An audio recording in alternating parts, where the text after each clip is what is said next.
09160008915 o de fa ho no mo de ba ye behwe na yetimi akenkan ni nyina WhatsApp ne text messages no ye be kenkan ni nyina kama e de amawo apesemakafo awie yi a yaje bre na ye de ensem no mu nkyiremu bre wo awie yi eye me obowoba ofori amanfo mene international adwen pa hene kofi mensa adwene papa na papa endi wani kan afe ani die no obuo kwa so bie wasum na ensem no nkyiremu sade se na efata ensem twefo de suma yen yemfa monwuram emawo Ahenkan FM ye ensem na se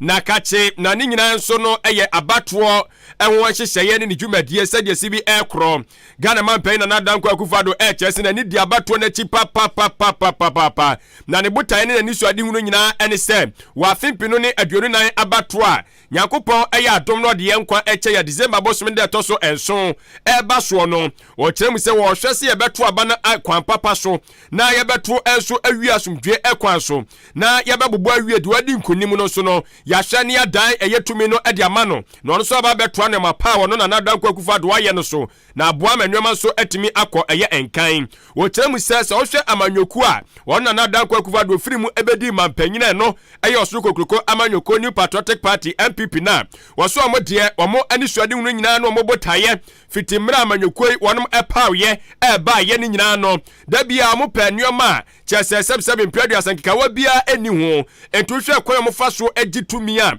ɔmo gye ne kwampa so ɛno so ne sɛ kokromoti power no ɛna kyerɛ sɛ ampa MPP na adi nkonim ɛno nti yɛma ɔmo kwan no ɔmo so mɛtoa amamuo no so na ɔkyɛ sɛ saa ɛyɛ dimpa a wɔnom agye de ato wɔn mu yi ɔmo ɛmpɛ sɛ sɛbsɛb yɛbɛduru baabi na nkikawa bia ne fi bia bɛkekam na MPP ni nam baabi a ne sɛ bɛkyerɛkyerɛ so sɛ we mu na ɛkɔ abatoɔ so a ɔmo abasabasa yɛsi yɛ no we mu so na ɔmo deɛ sɛbsɛb yo da bia no abatoɔ bia no ɛbɛka so nipa toa na nan mo ansia do o ya pa obi asum ya yo obi sei ɛyɛ wɔn a anan so wɔ abatoɔ no ewiemu abam ɛyɛ MPP aban daabi ɔkyerɛ sa nsɛm na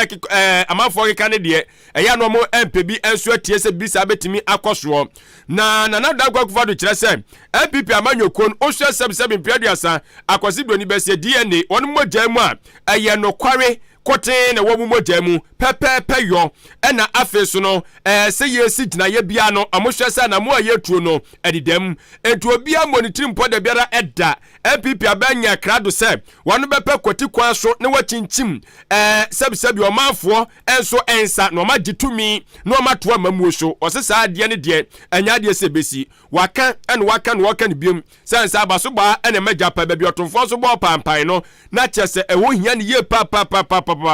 wɔse kama minka bi ɛyɛ adeɛ baako a Ghana yakura mu emfie bɛsɛ aduasa entam nie na aboa yɛ pa ama ɔmayi asomdwe eguso a enso edi hene ɛnu ntinyo no ne pɛn so ɛno yɛkɔ akɔto aba na basabasa yɛ enso ɛba besi obi anka na komanto ne yam sansa abato ne bɛto awie na asomdwe da so edi hene ɛnu akyi pɛpɛpɛ yɔ ɛbɛyɛ adwuma na de wadi nkonim no yɛahwɛ ne nyina yɛ aboa no asɔ nasene mo na toa amamuo no ɛso wɔde sansem we ɛto dwa no na wakwakɔ piem ɛwɔ asante mantam a ɛyɛ Methodist asafo no wɔn mo edu mo enhyia mu di ɛtɔso polepole ɛyɛ aduonum baako na wɔkyerɛ sɛ wen sanhyam die wen fie mienu bia ɛna wɔhwɛ ɛma no ɛkɔ so.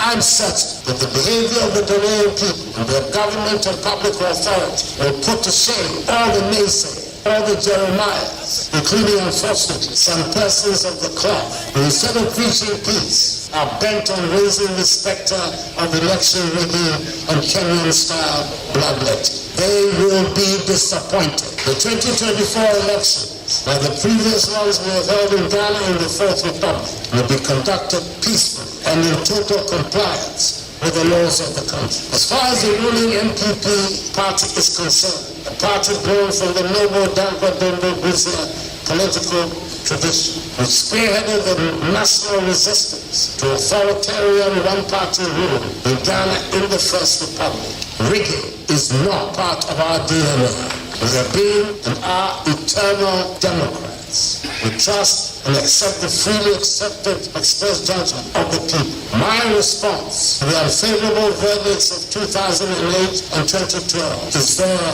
for all to see. Not just here we are bemu pa de enka eye MPP for wa mo hyehyeye enso eho opanyina wotenin kan eye Ghana mampanyini His Excellency Nana Adodankwa Ekufu Ado. Ghana mampanyini abedi akire Dr. Alhaji Mahamadu Bawumia onokro no a ena osan etu franka de ama NPP osunu kokroko amanyukuo no na wode eye entoabo eguso a na ne ntoabo ni mu no wode kopie ye ewo dom kwabenya abato empesua so omampani abedi akire koduru ho no mo na wo kire so bambo eya de a eda aban ye tia konwa so mprempren no eda wo mo akoma so papa eni nti wo hwe efiri bra wo mo ba ye omampani akufu ado betina konwa nso bambo dwumakuo ofa se security posifo de anase wo ko military fo de no a eya de edo omampani akoma so uyi no kura di sinchen ya fire service fo nso saa ye kani nyina bomu anaje se bambo de omampani ba ye wo kire se won toto na se wa bone ho modin aye ne fam de pa na nansan ba ko a wo san dia abamu a eno nso so ebo ama bambo no atimi agina ne nan so eye CCTV cameras eno no ene mansini bi a wo be hyen mu no wo beduru ho na ya mountain post ya ye de cameras ne dia bobo ho botai ni nyina ne se wo mo edi abonefo sem wo mo a emfa mra nya dwuma wo mo a wo mo nam kwambone nso eye nneoma no wo mo na saa cameras yi ene capture wo mo nyina na akire yi yatiresi wo mo akokire won do ma begina emra no anim na eno na omampani abedi akire ekire se saa CCTV cameras no mo de baaye no ewo mu se aban yi waye ni famu de a wo kọ mantem ni mansini no mu a wo mo de dodo no ade awura mu de nanso so enyandru baabia ne senti ene wono nso so ehye bose obebo ne ho modin ahwe ama saa CCTV cameras ya ye kan empim aduonum 50,000 ene Ghana ha nyina baabia ye de bi ebebobo abotae ne se ye de ba beko e de atia abonefo sem na aboa ma bambo nso so atumi agina ne nan so a omampani abedi akire Dr. Alhaji Mahamadu Bawumia ehye se NPP aban se ni suade huni ede o makoma so nti wono nso so ebehwe se wode ebeye adwuma. I called national security and I said, what will it take for Ghana to have CCTV on all the streets in all of our regional capitals and all of our district capitals so that we can see any crime that is taking place, we know who, or we can at least have a clue. So they came back to me and they said they needed 50,000 CCTV cameras and they are going to get 50,000 CCTV cameras. We are going to provide so that the police will have visibility for every movement because we don't have enough police to be everywhere. Abusia eni etwagu ye eye Ghana mampanyini abedi akire ono kona san ye front. I called national security. Dr. Alhaji Mahamadu Bawumia na ono anu si ye no ena kane opani anu ono ukọ meimra shebedwe fia na oyem PM panyini ewo ho eye Professor Mike Aaron Okwei wono nso so edi enanu etumu bi kire se Dr. Mahamadu Bawumia asisi ya wotu franka de ama NPP amnyuku no wono de wohunu ni so ya kyede kese pa edima oman yi obebre no a ebi mu so what say na so so wono de wotena ase na obu nkompon ko hwenachi wabra NPP fo kwa abato so 2012 na ye pe mema mo makwakọ gina party din mu ewo Supreme Court akwakọ kan bi di ama party no o ye frɛ mema ebi je so a fine na so Dr. Mahamadu Bawumia enwo je so mani gigi mu se an mo nsoma me na mekɔ eboaboa pin sheet yahodo ano eduru ba bi krampo edin ano o mede friend ne Dr. Pin sheet na wokoko tena ase ewo omayi wo mo court ba tan no opani nso so edanim die dipa emie hunu so ampa enye se yese wenim ade asa akeke na odanadi mani panyina hunu se ampa ye kase nim die a ye nka ya no ye kan ya no na wo da na dia me hunu na weenum nyinaa ɛyɛ nneɛma ahodoɔ a ɛda adi sɛ Dr. Alhaji Mahamadu Bawumia sɛ Ghana fo nya ne mugidie na yɛn nyinaa de tumi de hyɛ ne nsa so ɔmra mɛyɛ ɔmampanyini a Ghana ɛne aha bɛyɛ dɛdɛdɛdɛdɛ sɛ deɛ na no na kufuo ka sɛ bɛyɛ sɛ hɔnihɔna ɔman yi mu bɛyɛ dɛ san sɛ Dr. Bawumia ɔwɔnim deɛ a wɔde bɛboa ama ɔman yi afa ne ntɔma pa afra. When there were controversies about election matters and we had gathered a lot of information, Frank Davis and others had toiled, but how to put the thing together into an acceptable formula for court. That work was done by who? Dr. Bawumia. Today he has one more name called Mr. Pink Sheet. And all matters as to how we use Pink Sheet in order to look after the controversies of election. That was the man who stood in court. You and I were not there. You could see the star in him. But I say it's a gift. If you don't take advantage of such a gift, and they're not just say, at the papa. Asempe tia inti kane achiame hene edimo mayimra she bedwafie onimunyamfo osan kura yo benfo osan yo sofo Mike Aaron Okwei ena yete ne nka no.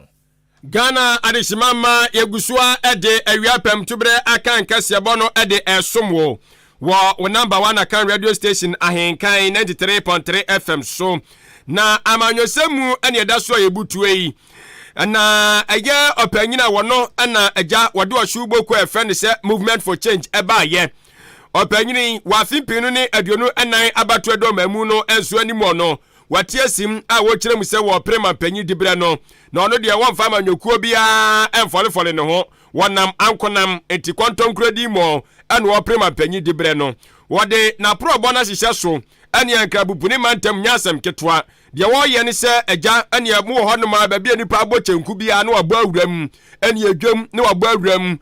okọ ba bia eja so me ahodo na wabo awuram wabo awura ba bi susu a mechanic for na wachiamu na afi wofimfam bi eti akwasibro kasem wose eye meet and greet eno ogusu a wo ye wankabuni mantem anya asem ketwa na eja we ne wakwakobo awuram ewo eye asenkafo enso asoye na okoye na asenkafo enkabom koku batan no eye Ghana Private Road Transport Union GPRTU okoye no no mo panyifo bo nkomo na waka kire wonom se won se Ghana se eba no eye oman no economy no se betimi agya na mo so na nyoma pim so akona nimu a yentimi nka na yenyi akona badie enso nsenka ye emfirimu anu nti obape obehwe se akona badie dwumadie no obefa de ato ne metri so na nhihye ma pa bia wose woye na eboa ema asoe no so etimi tumpon no obefa sa akwan so no waye ne sabepe amanyoma etimi akonkan ne sai yoso nti no nyame ya adom na ne sekatumi a ne hye bi ene se obehwe na wape eye lorry bi anase hye ni bi foforo kora na wode ama eye GPRT fo na omuso etimi de ama ma hyenkafo etimi de ayadwuma na eno etimi so aboa ama enei akwane badie no etimi ayahohare enso emu wose no kora so betimi aboa ma enei no asentuade abo ni nyina betimi so anwia beba fom na esansa aban na ema wo hyen se eja wo fa di akwane ba na se fa ya adwuma enya de so obekekere no ma so ade ama wo etu ochemse ni nyina no eye ntotoye a nyame ya dom na oba abem obehwe na watimi ayama no ma akonkan ebiem okere se obehwe se mmofra wodo so so mo aginimdie no omo nkogi eye babadie saa fa memetrefie na momu no eba no eye enwumasem businesses na omo so betimi do omo ahyehyemuo na eja wie pe na chese wankasa nso wape wadwuma na wo ye na ni nyina no atimi aboa manoma akonkan wo kire mu biem ane wakase obehwe se akwan awodo nso so a ane echesa mramna tutotutomuo obehwe se obesiesie ni nyina na no so so osiesie wi a ebeboa ama hyenkafo mo hye omde ye adwuma no eya na ho chimato no eno so antimi ankwankofo haw amfa mbre wo mo etini nyina no eye ntotoye opanyini kire mu se nyame ya adom oba obehwe no de agu akwan so afen so no akwane badie kosekose ho nsankaye bambo nsam ni nyina opanyini kire mu se watintim ade agu ni hyehyeye mu a oba obetu ni nyina so ho anamo se de beya en bibibia so betimi akọ enkan alamba zabeba me the formula B ba se drivers ana bia omo a omo ni omo ya adwuma se mo kam hu bomu a nya ye bepe busia amamu a ye beto buses fleet of buses amamu na aye work and pay enya so boka kobo busia se no ye the interest beto so abai ye boa mo a public transport ye kan se mo adwuma ekoso a enya no ane public transport se mo adwuma koso a eno anu no ahun se tambia abai e de no share transport ma wo ye de enyina da adeshimama opanyina wote ne nkan wono prema panyini di bre no wo konton kuremu nemom odwoshu boku efreni se movement for change enenam Orura Alan Kwajo Chirematin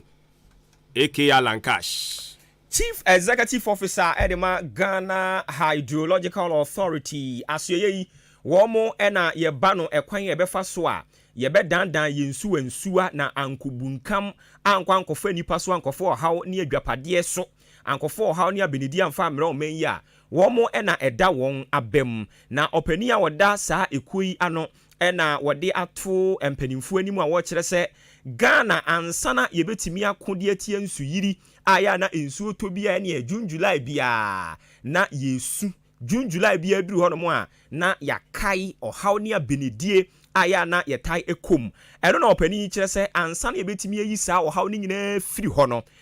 Ghana yebehia sika yebehia sika no adodo no afine na yebehia womu ebu nkunta ne se de omu bu dawadawa kunta ye no aka ne nsantesuo ye no aka ne nsantesuo yebehia Joe Biden ne choppable dollars no a womu di womu kurom ho no no makoma 5 billion dollars se yenya sa 5 billion dollars yi dia eni ebeboa ama obetie yesuo wodo na ensuo no abu nkama fa so ufiri wono mo obetie yesuo sukura womu nsusu tade kase bi ho no mo akotwa fa nipa so obetie yesuo wo kota krade ho nso ensuo abu nkama fa nkrofo so no si yenya sa sika die ebeboa ama yatumi ayi sa wo hawo ni nyina ano na o kire se wone ne mrantie ye se wo mo be nante wo mayi mu trenie wo mo hyase di firatifi mantem en wo mo nante hwa de ba be pie mu wo atoe mantem de ba na afofam ha no mo ko mfimfiri mantem a ba be da di se o hawo ni amane a ye wo no eso na wo hawo so na je se wo se wo ma usika nso eye kese pa enu nti wade adesrede de to mpanimfu anim wo mo a ya na sika ita hye won ho no se wo mo be jai mu de abade a ene ye beboa yen am yetimi ayi wo hawo ni nyina de free ho Dr. John Kisi awono ni Chief Executive Officer Edema Ghana Hydrological Authority edin nsami nyina tudwa na wabra omanyimra hye bedwafie bedwaku a wapa wo a wofre won se Assurance Committee eto nsade frɛ no kire so omanyi yaduru ha bia ensuo nsesei anka yewo osana abosumi mu anka yehwani mu sanka ibeja ato nanso na nsen ye twen saa ena no kra de ye ba be hye ye mbo se ye bere senkan no anka sa be Cleaner City eno nso ye wo abanche anane brode na eno na ma mpanimfo kotwe pani ba ya na wo mu bisa ne se saa de no a ya twa ye twe ye basasini no ɛho ama ne bɔte sɛn ɛne so wɔno nso so kyerɛkyerɛ mu a wɔkyerɛ sɛ sika yi ɛne yɛbɛhia se yɛn saka de a ɛbɛboa yɛn na yɛtumi ayi ɔhaw ne nyinaa ɛde afiri hɔ ne kwakra mu no wɔkyerɛ sɛ sɛsie sɛ wohwɛ a ewie mu nsakyerɛyɛ ɛkɔ so paa ɛne nti da wonim sɛnka wia bɛbɔ ne nsuo atɔ da wonim sɛnka nsuo bɛtɔ na wia ɛne ɛkata ban paa wabie na kwaban mu tumi bɔ paa ma hunu sɛ yes ne ɔwadu tintirim ɔden na ɛno no wɔkyerɛ sɛ ɛno ka ho bi na ama wɔhaw yi humpon na humpon ni mu afi etwa mu sei ɔse sika aban etwade ma wɔn se wɔn mfa nko ensuyiri na keteketekra sɛ wɔwɔ singlet no 92 million Ghana cedis ni obisa sɛ wei ye dipia ka sɛ yɛpɛsɛ yɛko di tia ensuyiri dia ɛne asempetia 5 billion US dollars ɛno ni sika ibehia Dr. John Kisi my money na flooding challenges na ya wono so ye pese ye to asia kra ye be nya ska be $5 billion na ye di sa adwuma no wo hwe sa sika ye hin na wo hwe afibia nya ya ye twato e wo budget mu na no say by the time I be say ye service problem the problem kra e bia a compound ya na say abroso if is climate change na be development na be ni na no compounded and I say my problems no doso enti say oman yankasa no as oman no na no yetumi getum say say ye pe kwanfofo bi a ye be fa so a ye betumi e dey generate sika ye betumi dey aso flooding ano abusia eni etwagu ye wono na woye chief executive officer Ghana Hydrological Authority wada ano Dr. John Kisi ye free enei eye kwanya befa so agya ensu awodo a emene ye no ye betimi enso asi ano kwane de ani enso akire mu ewo eye enwumasua asoye na asoye o mo na hwe enwumasua adwumadie ntotoye eso ne nkwa bata no eye Ministry of Education no wonum de nkrata ba abontene ebeka kire Ghana fo gyina se omatimi akeka nwoma asiani ama enei aban no enam omoso sikabote no esom Ghana cedi no eye opepem aduonum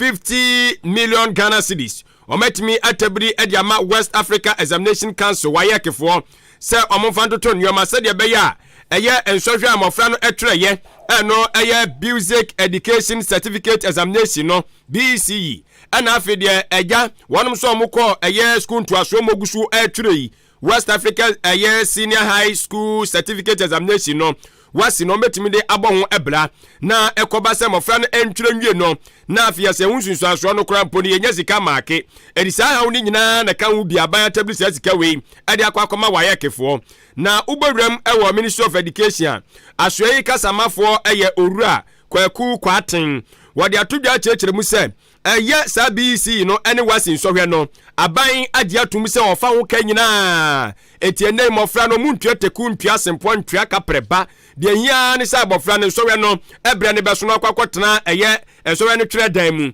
na ye de pipa na to anim no atwere de wunim eno ano no wode a wo beya ano no enti na nwa kwakohia se wasa aban etu anamo esefata na mofra no so wo mo enkwakere wo mo afi ebeduru ba bi yeso aban kura ntwa ye kanti no yentimi ma mo ntwere nsohwe no ana ma twere wie aban si won fasika ma tie maake esase ye nyina ye nimsam se waye kefo omde kokobon nsem ba abontere beka kire aban se wode wono muka eno esom eye Ghana cedi no 995.83 Ghana cedi na saka we na mo ede no eno ye million no opepem no etiso ma ntua anaso ma ntwe no ma momu be se fa ene anya de se mmofra no so na mo twa no ma makene ne amakene chena etianu na kan bi agya aban so awoso no ho a wodi mirika na me no kasai ene wakwakotua mu eye 50 million de ama wo mo se de be ya mo so betimi ahwe na enhihye ye egu apono so betimi adi so kama ama mmofra no so no ensohwe no eso enkwankonya ohaw bia na oru akwakuko ati kire mu se aban na motu a watu ani sika watabidi ama wayekefo no adansi a kyese ampa aban no nani kumofra no adesua ho papa na onye krado so se wobehwe na watotwen twetwen nase anaso watu anamo biara ebema mofra no so enwumasua no ato ape enu ntino ewo se Ghana fo nyina awofo ani ahwefo omunya gidie ewo aban ni mu se aban na kasa ampa enwumasua ho nsankaye de eda na komaso no obetu anamo a ese efata ama ampa bre bi edi animu no ebeduru no yebo nsanwumasua no afa ne tomapa efira Sika Ministry of Education na ochimungwa wachiyama wayeka is an amount of 50 million Ghana cedis. Sika no jumedi ekodini se ebeboa wayek na wadi aboa ni ntoto yene nshisheye when it comes to the conduct of BEC ene wasi ensohwe abribia na safibia yetro no enyine enim se ebasa ensohwe na wayek ne boa Ghana ban no amaye ho ntoto ye ene nshisheye na de omuso se Ghana ban fasa ensohwe hu kanyina mofra no ntwa se biteku na asempoa eno na ema abribia no abaye nhyehyɛ release some amount of money to WAEC as part of financial obligations bia yade ebo ensohwe no ho ebra na no na ama na wotwe so no amount of 50 million Ghana cedis release ama WAEC we kire sɛ ensohwe yenua no mana sɛ yema ana emofra tro no WAEC di ho dwuma na wono munya any interruption bia when it comes to omo ensohwe omatro na face no when it comes to Sibia ye create the enabling environment ebe sustain the seamless and efficient and high quality education for all Ghanaian students as well. Aban also a commitment was so ye pass ye di ho dwuma through the Ministry of Education.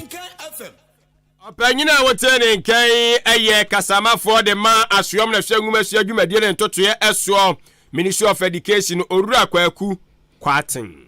Abusiyama yamfa sedama companies ya woma dawro ma yaso ma betiri a yehunu kromu Odi Media Network ne samen kan kire TV, air conditioner, fridge, washing machine, rice cooker, blender, kettle, microwave, ceiling fan, ana iron awope. In fact, dia wope bia say home appliance nkwa dia. O dia ne se wo betu gidia na mo ne akukuduru a oba ya santo anya ye no na wetimi edwani a kirem ewo achim dan kwantanumu a ye ne MTTD police station no na edi animuhwe. Abusia ne ete ne se ye nhyehyɛ no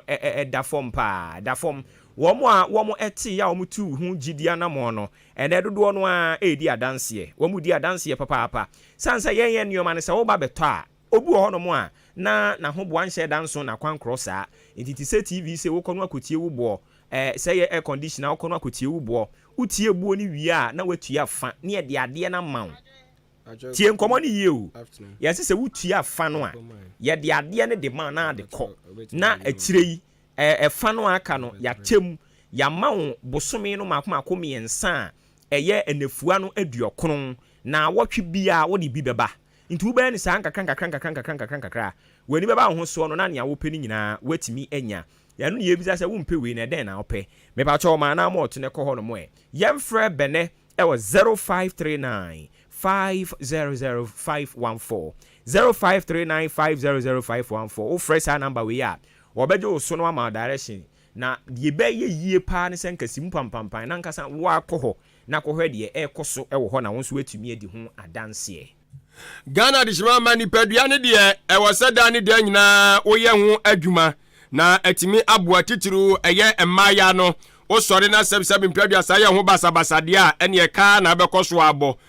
wono namfo bɛnante ɛyɛ adeɛ sɛ ne nkamfo na bɛkɔ de ama namfo no ebi nso so Marshall Beauty and Training Center sɛ yɛmo amane sɛ bɔmɔden na bra na so yɛ na onsiesie onipadua no ɛma wo sɛ de bɛyɛ a wososo agya utisi kroma na hu sɛ awuraba na ɛba no na ɛno nti no ɛba no ɛyɛ utiri nwi no ɛho nsɛnkae a fa kwhyɛ ne nsa sanso ɔba wani monyam ɛne utiri nwi wɔse menka kyerɛ sɛ sɛ wogya utiri no gusu basabasabasa saa na ɛyɛ na ha adwene mmoa kora na aba na so yɛ onwi bia bi ɛwɔ na so yɛ hɔ sanso so na utiri no star biara opese wo kyekyere nwi ne di gusu ma wo no oba obeye ne sabepe enso edi ama kama na etimi enso aboa afi eba no wanim susu siesie na ene ye friend se makeup no eno so obeye edi ama kama na etimi aboa se kyere no dwumadie kura wo kwa ase na won siesie wanim kama emfa ma wo se de bia dwumadie wo duru ase pe na afi ani nyina so etwa aba abehwe wo eba no nan ne won sa modre so a wo se fabra no mubu ema wo so opese obehyehyɛ ni nyina no oba obeye enso edi ama kama onanti no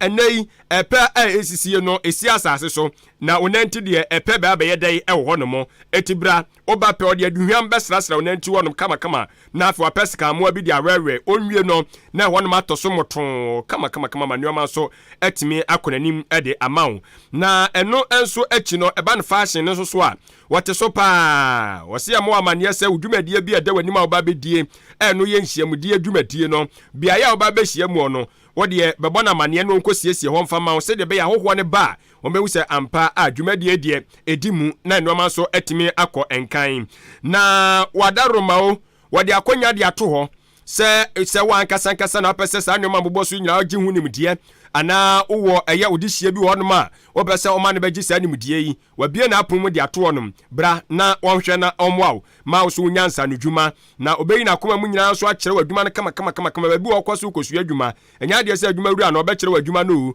na wode kokwasa saa mfie miensa na adwuma no ohuhu hwe na so Marshall Beauty and Training Center de okwa eya de se oyida koma mu nyina no na wode akyere wadwuma na manuama so akonkan ye de ani akyere mu ewo akyem odan udu traffic light wono ma me pa cho ekwan na paifa onsani fa no so wono mo no eno ekọ achimoda community nurse ho na sa school kwantempo no so eno akwakobo no wadwa wo boa ama enei ahofen so afa ne ntoma pa ede afra ye frɛ 0208 309 581 0208 309 581 ana 0244 171 667 0244 171 667 wɔsɛ ɛnɛ dwumadie no bi wɔ kora na ɔpɛ sɛ wɔmmrɛ fie na ɔmɛyɛ ma wa akwanya wɔ hɔ bɛba na waba bɛsiesie ama bibia nso akɔ ɛnkan abusua hyɛ ne nso sɛ ɛyɛ awia prɛmto berɛ kaseɛ bɔ ɛno ana wogu so a wotie ɛwɔ ahenkan aduɔkoro mmiɛnsa akyiripɔ mmiɛnsa ɛso na yɛda so ate nkonnwa kaseɛ mu a yɛkenkan nsɛm no de ama wo mfimfiri mantam mu ɛna yɛtu fa sɛ bayifu a ne ho yɛ ne dɛ na yɛde akɔpie na kwa yɛkɔ hɔ nom no abusua ɛnyɛ nigye sɛm korakora ɛyɛ ahomete sɛm ɛyɛ awerɛho sɛm a kyerɛ sɛ ɛyɛ gyaadwoɔ sɛm wankasa ɛna yɛkɔ akɔteɛ na yanko twifu atimokwae twifu atimokwa mansiri no ewo mfimfini mantam emu wo mu okuro bi wo ho no ma ofre ne se mokwa na mokwa ho no na awerɛho sɛm a efiri ho no mo aba kire se entafo oba ne bema wo mu anya mfinhyia no mienu ne fa oh nkwada yi hu ofre papa wo mu wo mu maame wo fie na maame no na ne ho mfa no so ho enti wo ye se ne hododo no de opeso wo da kakra te ne wa seketa bana na no so ho a wada wo gina homia dwodwo ne ho kakra se wo no wada wo gina homie ne ho mfa no enu nti wo tretre ne mu kakra no ne mamienu ntafo no oba ne bema no wo mo nso afadan no achi ho no mo a wo mu di agro nkwada agro no wadi wi akoto ha no wadi yewura ha no wadi wi akoto ha enti agudie no mu ene se wo mo de ekọ wo manim kakra maame no preko pene ne oso obo pitiri na me mai we he na wafrɛ bɛɛma no ɛhodin na wafrɛ wo ba no ɛhodin maame nko manim kakra na me nkɔ hwɛ de ekɔ so trɛne ɔwɔ so kɔ nanim kakra kwa kɔ hwɛ de ekɔ so yabusua awerɛho sɛm sɛ nkrɔfoɔ bi abetu galamsey wo mo dan n'achi wo mo ankata so eno na nkwada mienu oba ne bema untafoɔ wo mu nyina kɔ fifiri agumu a yɛsɛ wo mu fifiri gu mu nkwada mɔbɔ nse agye kura mpanimfo antibi no makoyi wɔn to nsuo yi mu buru nsuo no saa na kyerɛ timkaja aya werɛ ho sɛm a maame ne kɔɔyɛ no na kyerɛ sɛ ne ma no nsuo no ne wo mu de esi agan ama agye wɔn kwa firi wɔn sɛm wɔn abetetare ani ɛne so wɔteatea mu enipa mmerɛ a wɔn mo kɔ ekukɔ yi nkwada mienu edigu abena na so na awerɛho sɛm yi siye ɛna mpanin sɛ deɛ ɔkɔ atɛn ne ɔba atɛn ne sɛnti ahenkan sɛm kyerɛfoɔ bopini assembly member wɔwɔ mɔkwa electoral area onimonyamfoɔ George Sam ɛne ebi so ɔpani ne yɛateɛ ni o wo de ha na wowɔ asɛm no ne ntire mu ankasa ne sɛn die bɛ mpɔten ne siye ɛna onimonyamfoɔ George Sam kyerɛ sɛ it's true that I said why no the police are manning the police the fankala no so ko so we some na mo tweet am na bi wo ho am say am na de da hot dada wan kala so ko dia go mo say de una want me and fear abi sa so mo na ba and so ma be age man wo hot dada ko but I say we are very risky say boy ho ban wo free side man ko so we are some kala 2.5 years ni ma ko to sa abusia enti assembly member wo mokwa electoral area eno no onimonyamfo George Sam eno echi na ahenkan semtwerofo ebopini omanfo bi a wo nso ete mokwa ene ye bi so om si na saa werɛho sɛm yɛ taasi ha na ɛba ne sɛn kora ene so wo nso kyerɛkyerɛ mu akyerɛ sɛ ɛyɛ asɛm o na wo mu nim ba bi a saa suban ne firi aba bepie mu ɛwɔ mokwa hɔ galamsey no mu tutu ne nkete saa ne akutu akakra tu a mu turu kra de nkanyo ha wo mu tu a amana no a wo mu atuo no wo mu nkata so enam so ama adehye wo mo kwa ho wo mu kan a emakoma nwotwe ene wo mu nyina mu mpanimfo mu nkwada mmerewa enkwakora emaba wa ne mrante a akɔ fifiri egu galamsey amana mu no enwotwe ha dwen papa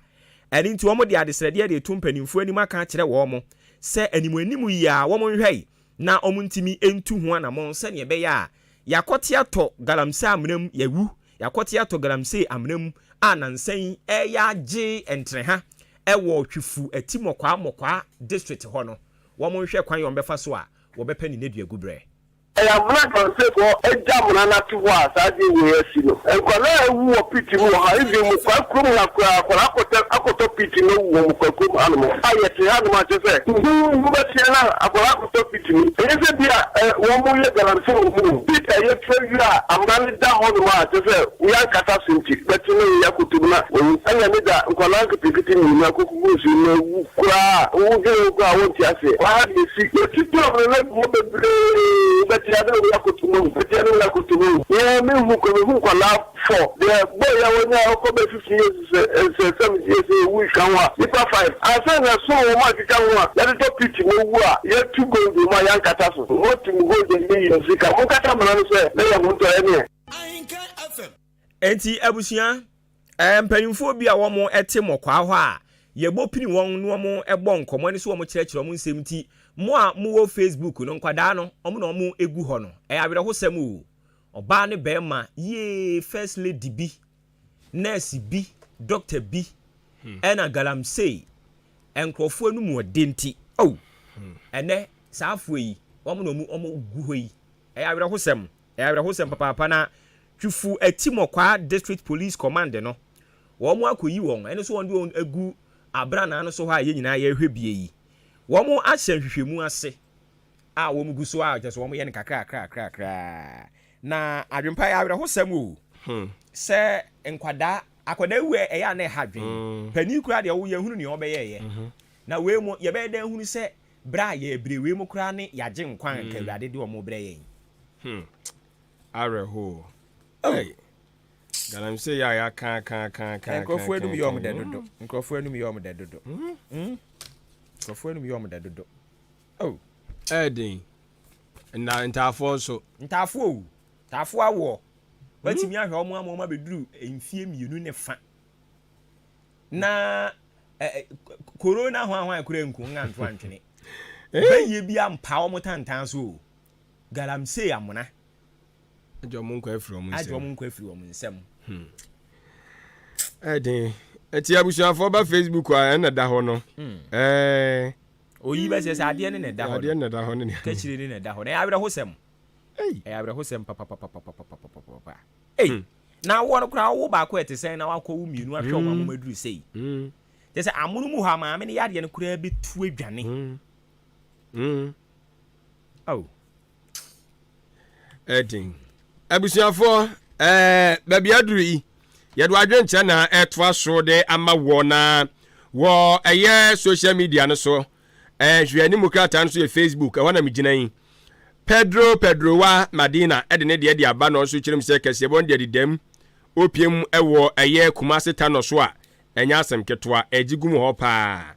fantastic rubber force so efri sefwi asanyi no so ton ana ono so de aba na okirem se opese obisa Dr. Baomia asembio obisa ne se oba oman ohaw ne atete ne atepu enamui ebekọ soro ana no na wo friend se upgrade na ana se corruption kitache dwumde kaka ne proye no ena oba be pigya mu ana ana se Ghana fo a enei wama ohia pupuro aba omo nchen esra wo mu yi eno na eno so ebe abekọ soro ana